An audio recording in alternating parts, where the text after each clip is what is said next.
Halo semua, kembali lagi di channel Naik Level. Pada video kali ini saya akan membahas saham AALI ya, masih berkisar anak usahanya Astra Group ya, di mana saya sudah infokan di grup Telegram ya. Jadi hari ini saya akan membahas kembali AALI yang saya sudah pernah bahas tanggal 28 Februari 2023, jadi sudah setahun lebih ya, per tanggal 15 Maret karena bursa tutup ya hari ini, hari Minggu. Per Jumat kemarin tanggal 15 Maret masih harganya 6.700, ini turun dibandingkan video saya sebelumnya sekitar 8 ribuan harganya ya waktu saya bahas. Oke, seperti biasa nanti kita akan membahas update dari AAL ini, dari kinerja harga saham sejak IPO 10 tahun terakhir, fundamental, profil company-nya, kinerja perusahaan, valuasi, dividen, dan kesehatan finansialnya. Kemudian dari seasonality kita akan cek 10 tahun terakhir saham ini terkonsentrasi naik atau turun di bulan apa saja. Kemudian dari bandarologi kita cek struktur sahamnya, peran investor asing, kepemilikan retail, perpindahan struktur sahamnya setahun terakhir dan di bulan Maret ini. Dan secara teknikal kita akan review pola teknikal yang saya review di video saya sebelumnya, dan teknikal saat ini, dan kira-kira arah harga sahamnya ke depan akan kemana. Oke, ini AALI listing di bursa sudah cukup lama ya, tahun 97 dengan IPO price-nya itu 1.550 ya, dan belum pernah stock split maupun reverse stock split. Jadi harga saat ini ya itu sudah naik atau floating profit 332% teman-teman ya.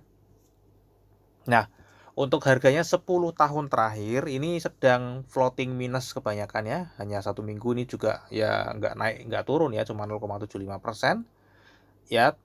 Kebanyakan jangka panjang justru malah turun ya. Untuk tahun 2024 sendiri ini juga masih minus 4,63%.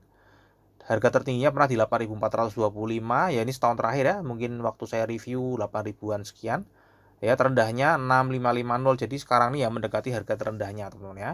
Kalau kita lihat di sini ya, setahun terakhir ini mendekati harga terendahnya. Nah, untuk profil company-nya ini Astra Argosari ya, kode tikernya AALI ya. Ini websitenya kalau teman-teman pengen tahu lebih detail. Ini bidang usahanya agriculture plantation ya, atau perkebunan dan tanaman pangan. Ya, seperti yang saya sebutkan sebelumnya bahwa AALI ini adalah merupakan salah satu anak usaha dari Astra Group yang ada di bidang agriculture ya teman-teman ya, atau perkebunan. Nah, ini peta lokasi perkebunan dan pabrik pengolahannya ini tersebar ada di Aceh, Jambi, Riau, Kalimantan Tengah, Kalimantan Timur, Kalimantan Selatan juga ada, Sulawesi juga ada 2 ya. Totalnya ada 287 kilo hektar ya. Nah, kalau kita lihat dari komposisi luasan area perkebunan perseroan ini tadi ya, kebanyakan memang ada di Kalimantan secara luasan, yang kedua dari Sumatera, dan yang ketiga dari Sulawesi ya. Kemudian secara berdasarkan kepemilikan ini yang inti atau boleh dibilang dikelola sendiri 74,8%, sisanya ini dikelola oleh petani plasma teman-teman ya, atau melalui kredit koperasi primer anggota KKPA ya. Oke, ini adalah rincian pendapatan berdasarkan produk tutup tahun 2023 ya. Ya memang jualannya cuma minyak sawit mentah dan turunannya dan inti sawit aja teman-teman. Paling banyak memang minyak sawit mentah teman-teman dan inti sawit turunannya. Ya, kinerjanya secara jangka panjang kita lihat dari tahun 2008 ini naik ya, meskipun berfluktuatif ya, namun secara jangka panjang kelihatan kinerjanya naik terus ya. 2021 merupakan puncaknya dan ini mulai melandai lagi. Namun kalau kita lihat ya, 2023 ini masih lebih tinggi dibandingkan COVID ya. Era ini kan anomali ya, 2021 semua komoditas harganya naik ya. Jadi kalau dibandingkan dengan 2020, 2019, 2018 ini lebih tinggi ya teman-teman, closingnya masih lebih tinggi. Dan kalau kita lihat profitnya juga masih lebih tinggi dibandingkan 2020 dan 2019, namun di 2018 ini kalah teman-teman ya. Nah, kalau kita lihat struktur pendapatannya tadi secara nominal naik terus, namun kalau kita lihat secara struktur pendapatannya justru berkebalikan ya, turun terus teman-teman ya. Baik dari laba kotornya yang mulai tambah tipis, laba usahanya juga tambah tipis, dan laba bersihnya juga tergerus. Yang dulunya double digit ya, sekarang ya untuk mencapai 10% aja rasanya sulit ya teman-teman ya. Nah, kalau kita lihat ini disebabkan memang karena ini komoditas teman-teman ya. Ini harga CPO ya sejak 2013 ya. Kalau kita lihat ya secara struktur pendapatannya 2013 ini tinggi teman-teman ya, 32,2% padahal untuk laba kotornya ya. Dan harga waktu itu 2013 itu di kisaran sini 2.500 ya. Harga saat ini itu sebenarnya hampir 2 kali lipatnya. Namun kalau kita lihat secara struktur pendapatannya justru malah turun teman-teman ya. Bahkan di harga tertinggi tahun 2021 saja secara struktur pendapatan justru malah lebih rendah dibandingkan 2013. Ya, saya belum cek lebih detail ini kenapa, tapi ya uh, mestinya perlu dicek teman-teman ya, kalau misalnya teman-teman pengen membeli saham ini ya, kenapa kok tahun 2013 bisa lebih tinggi struktur pendapatannya atau labanya lebih oke lah ya dibandingkan dengan sekarang ya. Apakah karena ada intervensi dari pemerintah atau apa, tidak ngerti ya, atau memang kalau harga komoditas mestinya enggak ya. Kalau kita lihat ya, harga saat ini sebenarnya jauh lebih bagus dibandingkan sebelum COVID ya, jauh lebih bagus nih tontonnya, meskipun sudah turun dari puncak tertingginya, ini masih 2 kali lipatnya loh ya. Mestinya struktur pendapatannya ya eh, lebih bagus ya, better secara minimal dari gross marginnya ya. Nah, saya nggak ngerti ya, nanti coba teman-teman bisa cek lebih dalam karena saya tidak akan membahas itu karena pasti akan lama sekali. Oke, ini secara umumnya total pendapatan turun 5% dibandingkan 2022. Beban pokok penjualannya ini bagus ya, juga turun ya, lebih kecil dibandingkan penurunan pendapatannya. Nah, laba kotornya karena secara nominal turun ya, pastinya laba kotornya ikut turun ya. Beban usahanya naik 4%, laba usahanya turunnya cukup dalam ya, turun separuh lebih. Dan kalau kita lihat penghasilan lain-lainnya ini naiknya cukup tinggi teman-teman ya, ada 247 miliar, naik 259%. Jadi laba bersihnya turunnya nggak sedalam laba usahanya 39,3%, namun ya masih lumayan dalam ya, 1 triliun aja dari 1,7 triliun. Kalau kita cek di laporan keuangannya, kenaikan beban usaha itu memang secara umum naik ya.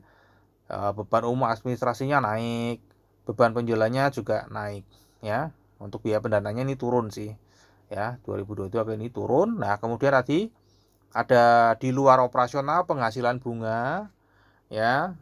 Kemudian ada bagian dari hasil bersih Ventura bersama, kemudian ada lain-lain bersih, ini cukup tinggi teman-teman ya, 420 miliar dibandingkan sebelum 86 miliar. Kalau kita cek lain-lain bersih ini ada pendapatan kerjasama dari program plasma tadi ya, yang non inti ya. Ini sih naiknya nggak terlalu signifikan ya. Yang cukup signifikan ini pendapatan cangkang kelapa sawit ya, naik 2 kali lipat.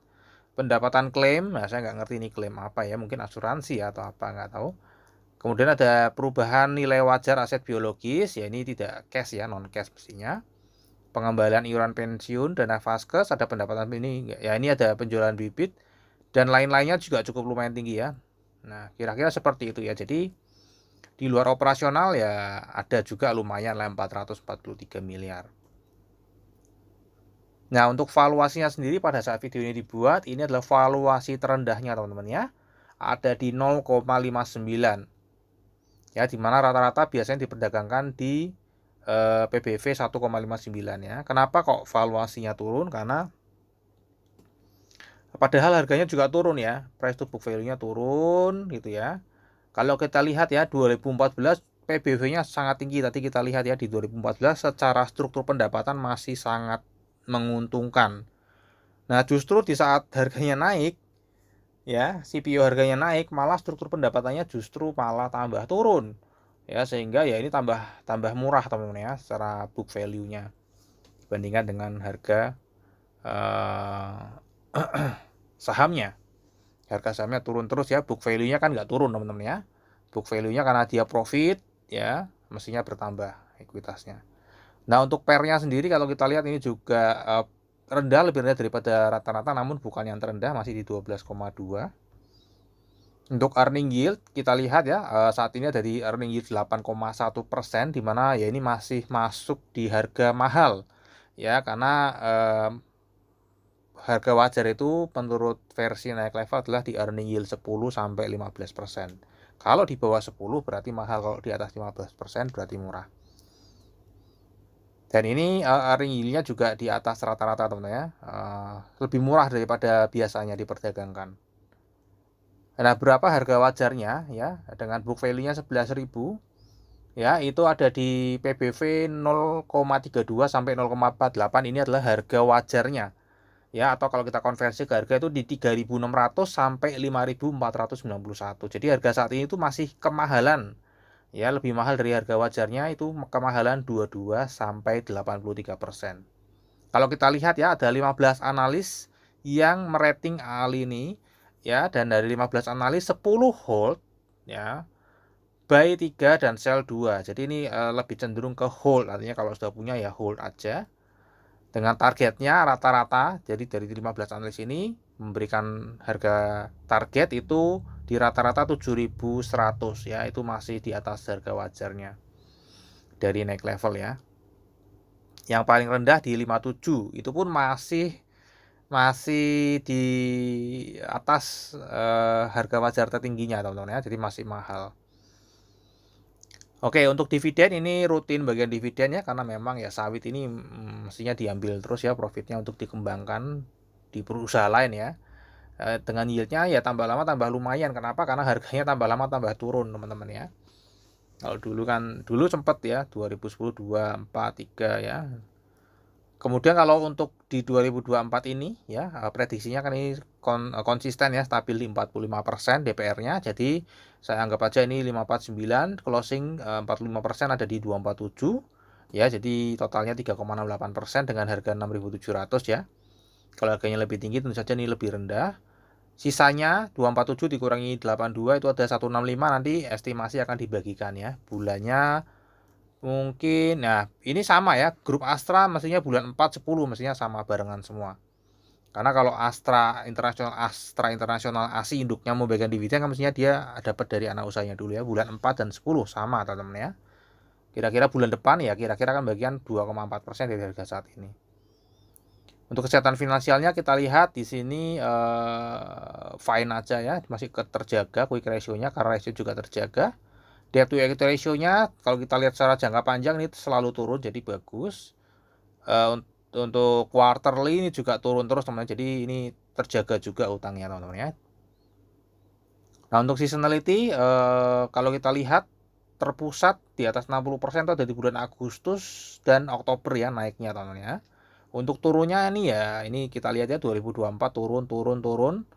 Kita lihat dari 2020 low streak teman-teman ya, setiap tahun pasti turun terus ya. Jadi dan ini sudah turun terus setiap tahun, ini 3 bulan pertama di 2024 juga masih turun terus.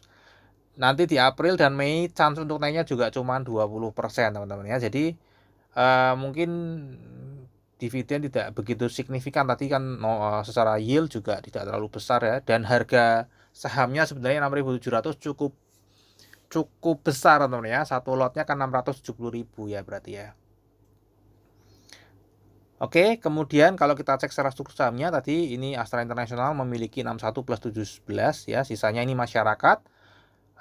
Saya nggak ngerti ya, ini yang saya cek di laporan di web IDX memang betul ya, yang script itu 340 juta, namun kalau kita lihat di data KSE itu beda ya, jadi semuanya yang ada di masyarakat ini semuanya adalah scriptless. Saya nggak ngerti mana yang benar, tapi biasanya ya KSE yang betul ya. Nah, untuk peran investor asing di sini ya standar-standar aja, namun kalau kita lihat ya lagi dibuang investor asing ya.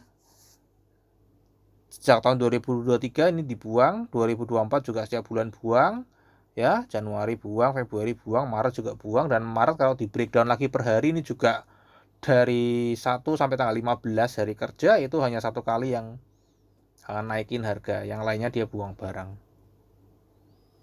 Untuk kepemilikan retailnya kita lihat ya, holdernya Februari ke Februari bertambah 756 orang dengan rata-ratanya cukup lumayan besar namanya 260 juta. Nah, ini lumayan besar-besar yang masuk ke sini ya, 756 orang, per orangnya 260 juta. Dan dari Januari ke Februari ada 72 orang yang masuk, per orangnya kira-kira 92 juta kalau di rata-rata. Ya, jadi ada pemain besar yang mungkin masuk di saham ini ya teman-teman setahun terakhir ya. Ada pemain besar. Mestinya ini nggak per orang 260 juta, mungkin ada satu orang yang sangat dominan teman-teman ya. Nah, saya nggak ngerti itu siapa. Kemudian kalau kita cek perpindahan saham setahun terakhir ya, secara garis ini jelas terlihat distribusi ya. Bandar detektor dari Februari ke Februari juga terlihat distribusi dari. Nah, kalau dari broker summary ini justru tidak terlalu dominan namanya, makanya di sini ada netral. Namun ini mestinya distribusi kita cek teman-teman ya. Tadi secara retail juga naik sih. Nah, secara breakdownnya kalau kita lihat ya, investor asing buang barang ya. Pemilik terbesarnya dulu ya. Pemilik terbesarnya di sini dari awal adalah investor retail lokal. Ya. Investor retail lokal, terbesar keduanya adalah insurance. Ya, yang lainnya ya tidak terlalu dominan lah, ini reksadana asing ya, 9%. Kalau kita lihat dari tiga terbesar, nah investor retail lokal ini ya, kalau boleh bilang ya ini bandarnya adalah investor retail lokal ya, karena pemilik stok terbanyak. Ya, menambah barangnya. Ya, menambah barangnya secara rutin, ada lokal CP juga menambah barangnya ya. Dapat barangnya dari siapa? Paling banyak dari reksadana lokal. Kemudian yang kedua dari reksadana asing dan sekuritas asing. Jadi ini reksadana lagi berpindah tangan ke investor retail lokal. Ya, reksadana pada exit. Kalau reksadana pada exit berarti estimasi atau analisanya adalah kinerja ke depan bakal menurun. Nah, ini akan forecast ya teman-teman ya, tidak selalu seperti itu ya. Namanya forecast itu pasti bisa salah ya. Nah, kalau forecastnya turun, berarti mereka akan buang barang yang nampung kebetulan investor retail lokal. Ya, kira-kira jadi ini sedang distribusi ya setahun terakhir teman-teman ya. Kalau kita lihat dari Januari ke Februari, investor retail lokal juga masih menjadi top buyer. Ya, 990 ke 700 lembar saham ya. Penjualnya yang paling banyak ini malah justru insurance ya, 692. Dana pensiun juga exit ya. Kalau kita lihat ini juga tinggal sisa sedikit ya, reksadana lokal ya. Reksadana lokal ini sisa 4,3 juta lembar saham ya, dari kemarin 17 juta. Jadi mungkin ini kalau mau dihabiskan ya 4,3 juta, kalau sebulan terakhir dia bisa buang barang 183 ya, masih lama teman-teman ya.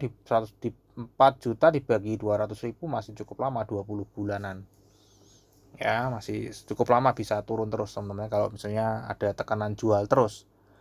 Nah, untuk bulan Maret sendiri kalau kita lihat di sini garisnya masih turun, harganya sempat koreksi sedikit ya, karena nggak mungkin turun terus. Kalau turun terus nggak ada yang mau beli nanti teman-teman ya, jadi harus ada harapan.